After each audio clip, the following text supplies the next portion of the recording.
So welcome back to another rebuild here on NBA 2K24 Next Gen. In today's video, we are back with another episode of our offseason rebuild series, and today it's going to be the Miami Heat. This is a Heat team that finished the regular season with a record of 46-36. They lost the first play-in game to the Philadelphia 76ers and then beat the Chicago Bulls without Jimmy Butler. So there's a lot of questions for the Heat this offseason. They're kind of at a crossroads right now. Lost in 5 games to the Celtics in round 1 without Jimmy Butler.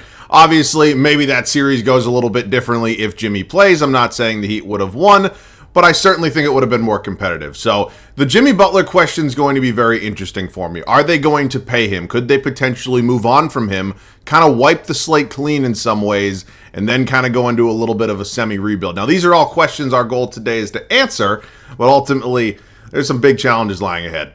As we always do, we're going to do 3 off seasons, 3 regular seasons with, the end result hopefully being a championship for the Miami Heat. But I've had a blast doing these off-season rebuilds. It's been such a fun time, and it seems like you guys are really enjoying them as well. I know more and more teams have just gotten eliminated, so we'll have a lot of them coming up real soon, probably at least 3 this week, and I'm definitely looking forward to it. So starting off Monday with a bang with the Miami Heat. Let me know any other video ideas down below in the comment section.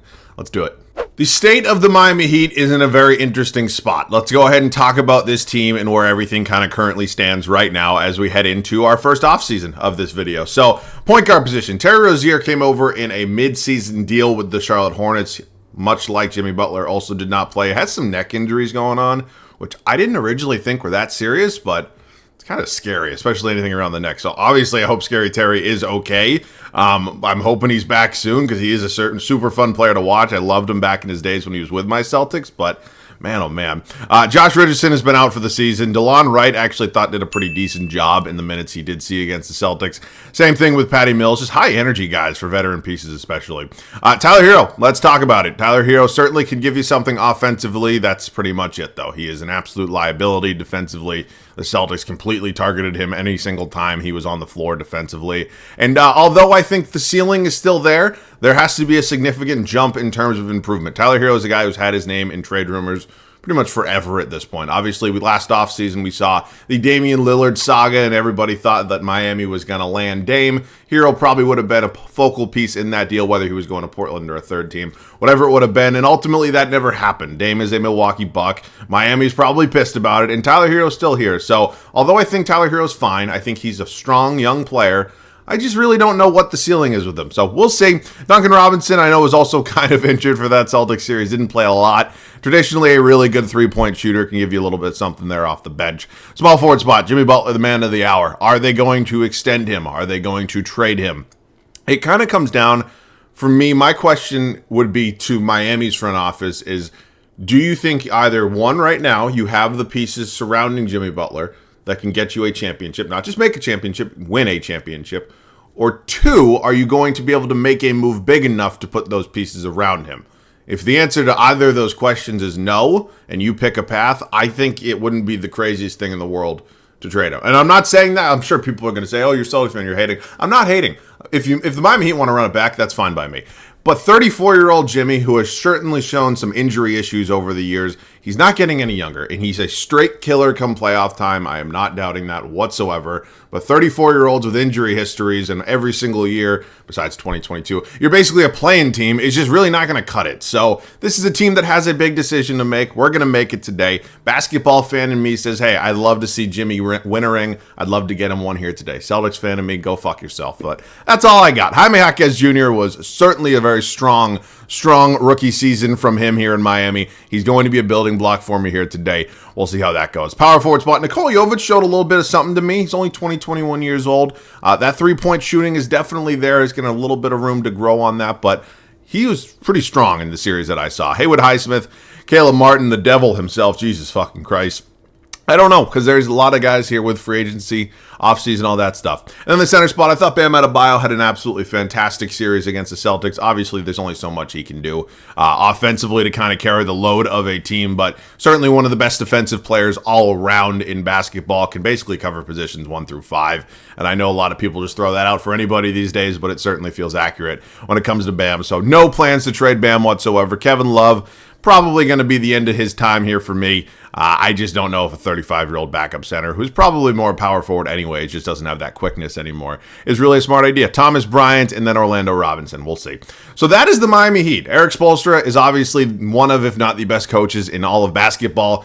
But we have a lot of decisions to make when it comes to the personnel on this team and the way we kind of want to go about this rebuild. So let's go ahead and take a look at the lottery right now. We're obviously not in it because we do obviously, they did make the playoffs. We will end up with the, where is that pick? Number 15. Number 15 is very nice. I will definitely take that. So, certainly something we can do there. Spoelstra's not going anywhere. I will be keeping him the entirety of this video. And let's head up to the draft. So, 15th overall pick. Could we potentially make a draft night trade? Jesus Christ, we do not have a lot of future assets. All right, I am going to have to make a very big decision. We are making a trade. It's not any sort of blockbuster. Ultimately, we really didn't have the assets to make a huge deal, which is fine. It's just a little bit of a more challenging position that we were in. So I'm just going to send away our second round pick. I'll use our first. And before I do, I just want to show you how stupid this game is. Why is this a possible trade, right? Why would the 76ers say, hey, let me just move back 2 spots, right? That's God bless 2K. All right, the Cavs are going to send us a future second round pick. We will draft somebody at number 15 now positionally. I don't really know what we need. There is some decent depth on this team. There's a little bit of aging depth at that, so there could be needs kind of all around the board. Sarr, Rizachet, Williams, Walter, Salaun, Holland, Darling, Dillingham. Wow, a lot of names. Buzelis fell. Babacar Miller. Stephon Castle was almost sitting here. Not Stephon Cassell, Stephon Castle. Sitting here. Well, that's insane. All right, we are officially on the board. Nikola Topic kind of jumps out to me. Donovan Clingan is sitting here, potentially a really solid kind of backup possibility for Bam Adebayo. Mystery, Smith, Shepard, Proctor, not Prosper. So there's some names here. Zach Edey, if I really wanted to take a flyer on him. I'm kind of between Topic and Clingan right now, both of who I believe are going to likely be top 10 picks. I'm just thinking positionally kind of biggest need right now.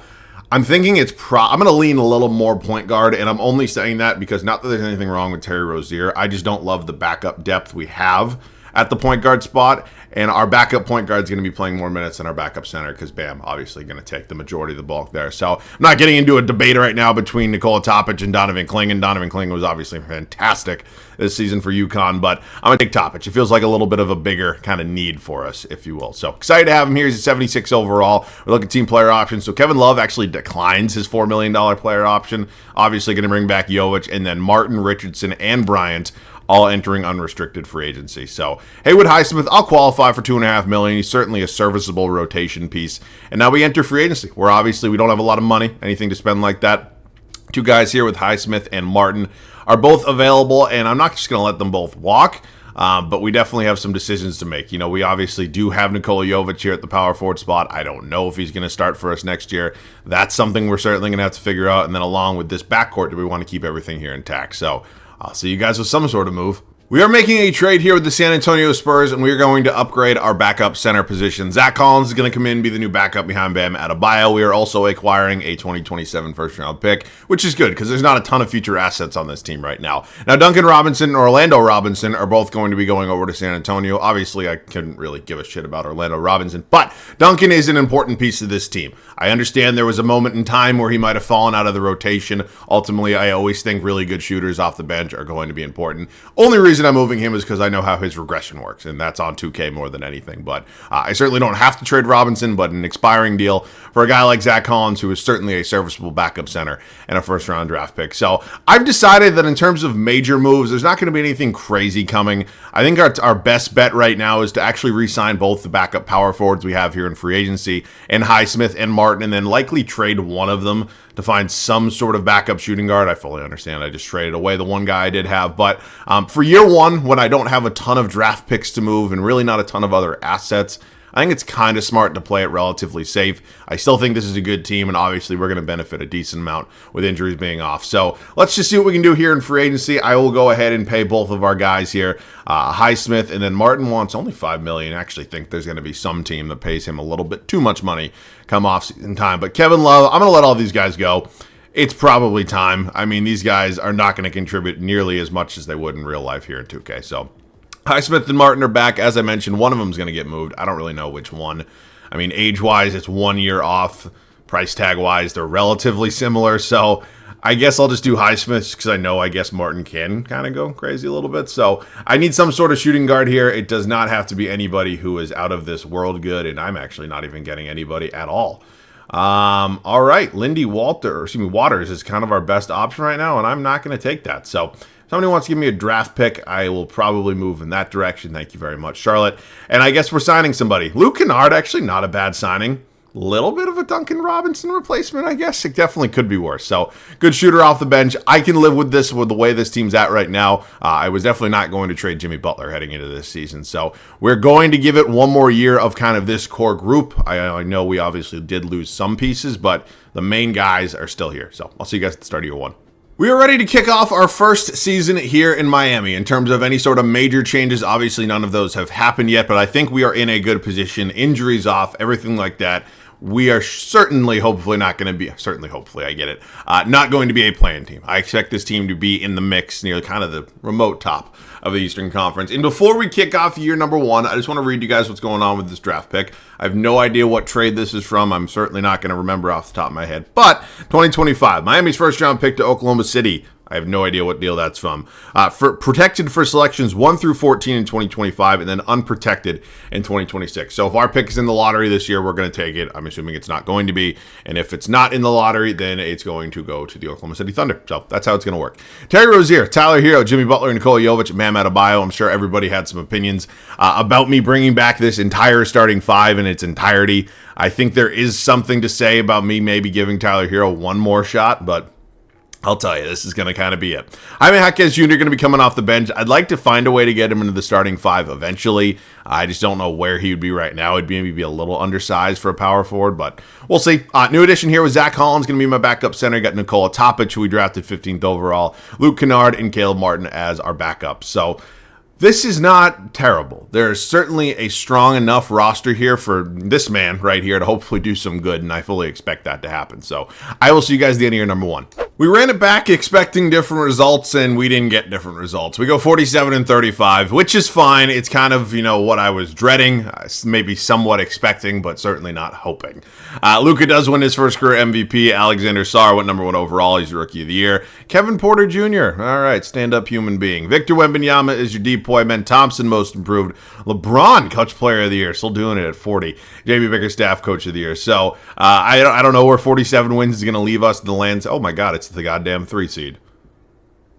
Really? Okay. This is what everybody talks about when they say the East is weak as fuck. Let's take a look at the stats on the year. I did not think 47 wins would be a 3 seed, but I guess it was. We didn't have a single guy average 20 plus points a game. I'm actually a little surprised about Jimmy's numbers. I understand, he's not really a regular season player, but that's still a little bit concerning. That 3-point shooting's tough as well.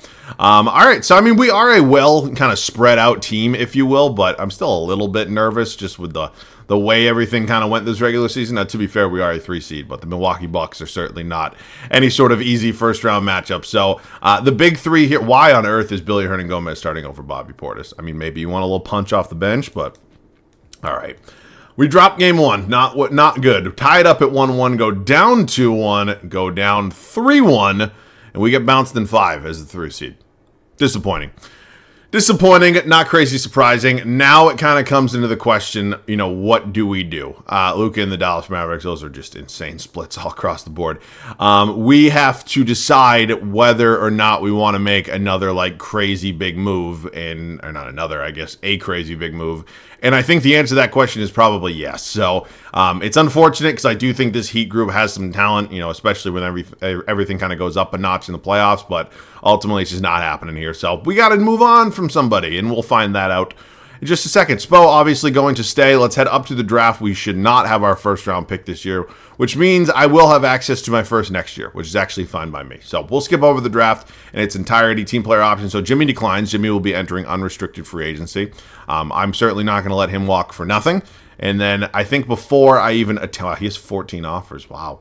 Kind of a real one from Orlando, but not really. So he is really our only free agent right now. Do we have any other money? No, we can't really clear up money anyway. So yeah, the Donovan Mitchell kind of saga, I'm sure will kick off again this offseason, but Jimmy at this point in time is probably our only realistic option. But we're going to make a trade before any of that happens. We're talking to the Memphis Grizzlies about a potential deal for Desmond Bane. Now, I don't think Desmond Bane is leaps and bounds better than a Tyler Hero would be. Actually, I think Hero might still be a little better. But nonetheless, we are going to make marginal upgrades to this team with the assets that we have, which unfortunately is not a lot.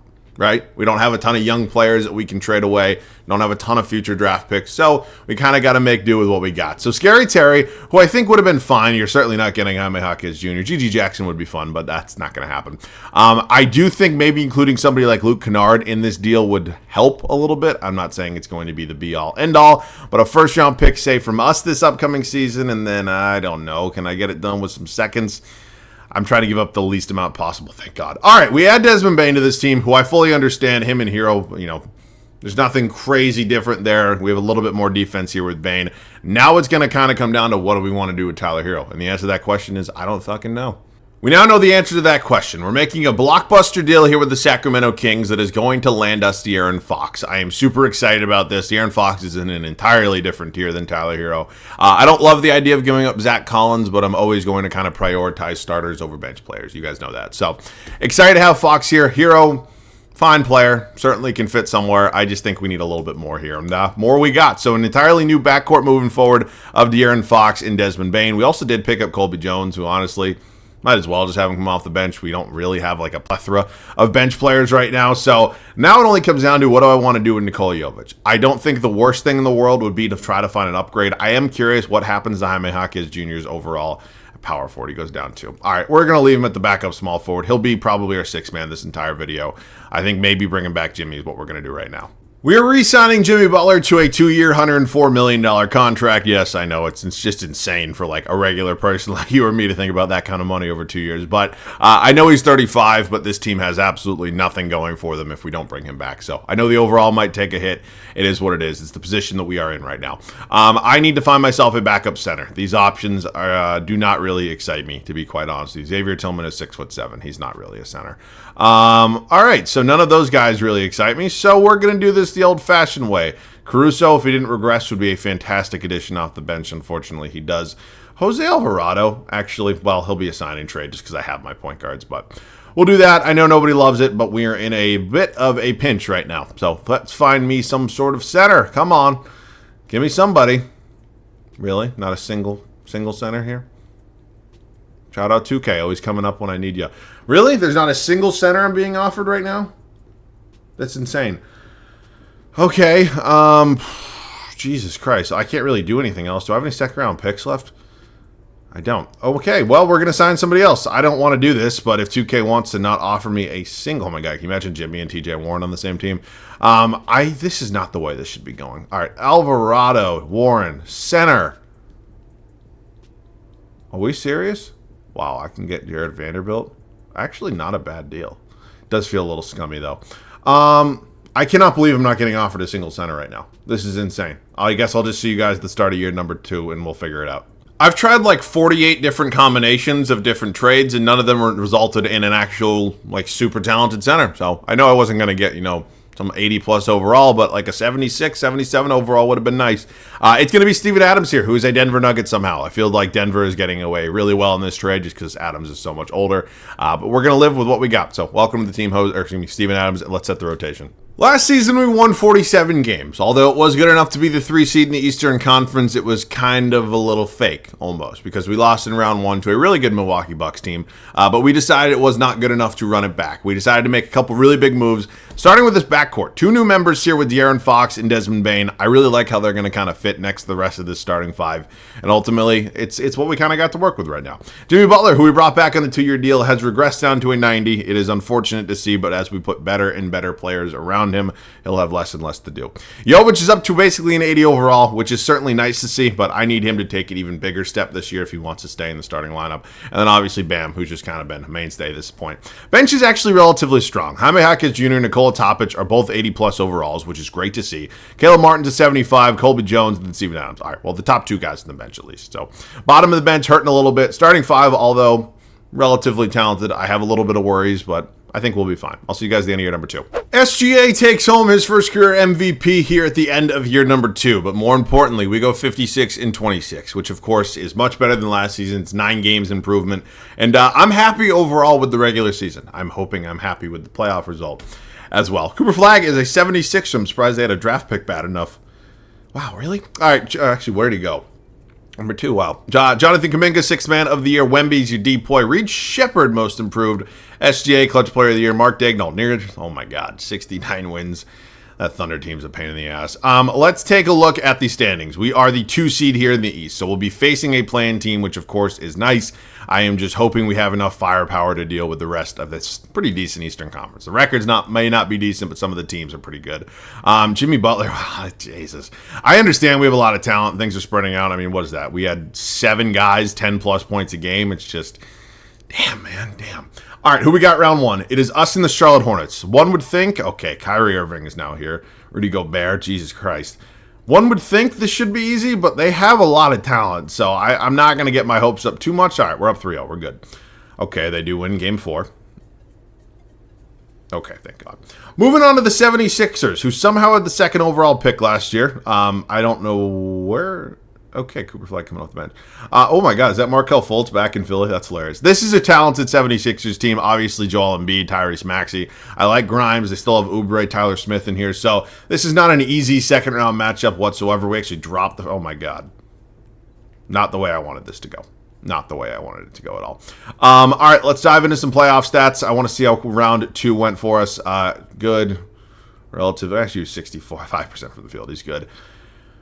Yeah, I don't know. I really don't. Oh, man. Not really great from Desmond Bane. We just got to... we're this fucking close. I can feel it, but it's fucking Pelicans. All right, final offseason time. LeBron obviously can't override it again, so he'll call it a career. It's a tough spot to be in. Was that Paul George that retired? What the hell? We have to decide what the major move is going to be and how big it's going to be. Right, we got to decide, where are we at? I think we have some draft picks this year. Maybe not. Staff signing, we're obviously good with Spo, even though we've had a couple disappointing exits. Let's head up to the draft. Let me just confirm. Did we have any draft picks? We do. It's at 16 from the Hornets. I'm going to actually draft somebody and then maybe include them in a trade because I think if we want to swing for the fences, Caden, is this another Boozer?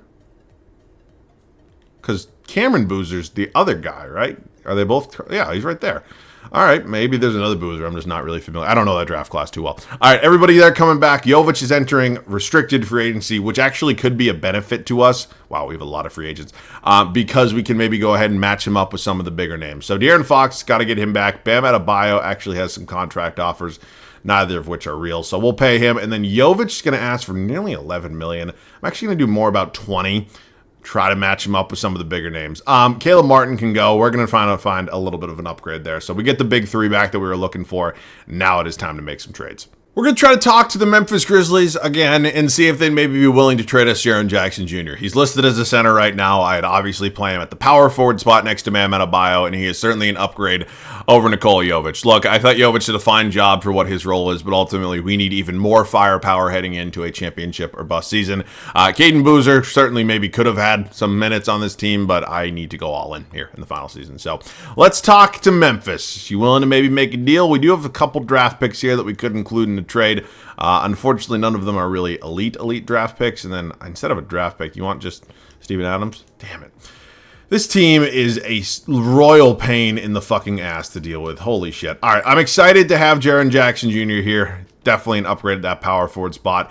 And now it's just, is everybody else here good enough, right? Is everybody else in this starting 5 talented enough? I know this bench is lacking a little bit except for Topic and Jaime Jaquez Jr., but honestly, if I have to go 9-man rotation, I will. I'll live with it. So, Desmond Bane. Well, I'm just curious. Like, if I were to trade Desmond, like, what are some relative offers, right? Larry Marketing. I just don't know where I play him, right? I could play Jimmy at the shooting guard spot, I guess. What are the numbers? 19. I mean, there's really nothing crazy there. I get Lowry a lot. I'm going to back off from doing it today. So now it's about filling out this bench unit, which is certainly a priority right now. I am a little bit nervous with the way things are kind of going. Kelly Olynyk, 35. Christian Wood. Luke Cornett. This is tough. This is tough. All right. What I'm going to do, I think Bogdanovic would be a good addition. I understand he's 33 years old, but I am going to have to live with it right now. So we have our 1 through 3 on the bench unit filled out at this point. And I'm going to actually go with just one backup here. Actually, you know what? I'll do a little sign-in trade with Caleb Martin. And then who are my center options? Drew Eubanks, fuck it, why not? I'll live with it. It's not great, I understand that, but we have just so much talent in that starting five. If I can get a decent deal here with Martin, I'll take it, but if not, we'll just roll with him. Oh, boy. Come on, Looney. Actually, not terrible. Really? Now, I understand he's regressed like crazy, but would Drew Holiday be an upgrade? I just don't know where the hell he'd play. You know what? I actually might... This is strange. This is a strange deal, but I'm going to do it and then play one of Toppich or Holiday at the backup too. I know he's 36. I know that overall is going to go down even more, but I'm fine with it. That defense is still there, and I still think it's going to be really, really important to this team. So, all right, Bogdanovic going to find me some sort of backup power forward, hopefully. I don't know, just somebody who's relatively competent. Oh, boy. This is... Anytime I'm looking for a specific position, I can never find it. So, I'll see you guys at the start of year number 3. This trade disgusts me, but Luke Cornett is a 77 overall. He's an upgrade at our backup center spot. Bogdanovic regressed like crazy. This is just an impossible nightmare situation to be in. We also did get Xavier Booker, who I don't really love, but I don't know. If there's one power forward upgrade out there, I don't really care how strong it is. I will take it. Trey Lyles might be the answer to, I guess, my question. I don't really fucking know. All right, Trey Lyles, gonna have to cut it. Let's set the rotation. We are officially all in. We are heading into our final regular season. We have yet to make a conference finals, and we have championship aspirations. Now, that might sound a little crazy with the way this video's gone, but look at that starting five and that 6th and 7th man. That's not insane with the way this team's built, especially under Eric Spoelstra. So, De'Aaron Fox, Desmond Bane, whose overall just doesn't move at all. It's insane. Jimmy Butler, Jaren Jackson Jr., new addition here, and Bam Adebayo. That's an insane defensive front court. Toppich, Hawkins Jr., Luke Cornett, Drew Holiday, and then Trey Lyles. Drew, man, hurts to see you like that. This team has talent. This team 1,000% should be competitive, and I expect to be one of the top teams in the East. I'll see you guys at the end of year number 3. It was our best regular season record yet at 69-13. I am hoping this team can be the one to get that championship, but we will find out. It's another MVP for SGA. Trey Johnson, Rookie of the Year. Tyler Smith, Wemby. Bronny James is a Rocket. Tyrese Maxey, Clutch Player of the Year. And Spo. I mean, fantastic regular season, but especially Miami, nobody gives a shit about the regular season. So here are the standings. 12 games up on the Pacers. We had far and away the best record in the league. Let's dive into some numbers a little bit. I mean, I don't know why I'm acting that surprised. We have crazy firepower here. We had, what is that, 7 guys, 12-plus points per game. So this isn't some insane shock that this team is this good. It's the Wizards. Cade Cunningham is now here. This team just doesn't move me very much. So easy sweep. Thank you. 76ers, a little bit more of a challenge. Did we lose to them last year? I think we did lose to them last year. So certainly not the easiest second-round matchup with Joel Embiid, who is the best player in the series. We are up 3-1 right now, and we close them out in 5. All right, good playoff run so far. The Indiana Pacers, they were in the finals last year. I forget if they won or not, but talented team nonetheless. I think we actually might be a little bit better. We go down 2-1. Tie it up at 2-2. That's a big one. Up 3-2. Game 7. Don't blow this. Please don't blow this. Thank God. All right, we were in the NBA Finals taking on the Golden State Warriors. Steph, Podziemski, Wiggins. Scotty Barnes is a new addition here. That's a nice addition there as well. All right, Steph, I know he's basically 40 at this point. He's still very, very good. We go up 2-1, up 3-1. Don't blow a 3-1 lead. 2K. Thank you.